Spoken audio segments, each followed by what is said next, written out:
basic phrases with advanced alternatives. Number 1 is please. Instead of saying please in the beginning of the sentence, you can say I wonder if you could. For an example, I wonder if you could clean the table. I wonder if you could clean the table. Number 2 is sorry. Instead of saying it, you can say apologies. For an example, apologies for not coming in the party. Apologies for not coming in the party. You usually say I'm tired, I'm tired. Instead of saying I'm tired, you can use I'm drained. I am drained. I'm drained after walking all day. I'm drained after walking all day. Number 4 is I'm sad. Instead of saying it, you can say I'm gutted.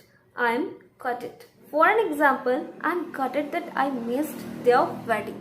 I'm gutted that I missed their wedding. Number 5 is I'm happy.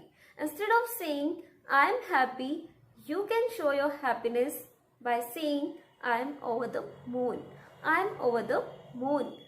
For an example, I'm over the moon about this trip. I'm over the moon about it. I hope guys you will definitely use these advanced phrases in your conversations. If you really want to learn some more advanced phrases, you can click the link in the description to buy my Advanced English ebook. If you like this video, please hit the like button, share this video, and yes, do not forget to subscribe our channel for more such videos. We will meet in the next video. Until, keep watching, keep learning, and keep practicing. Bye-bye.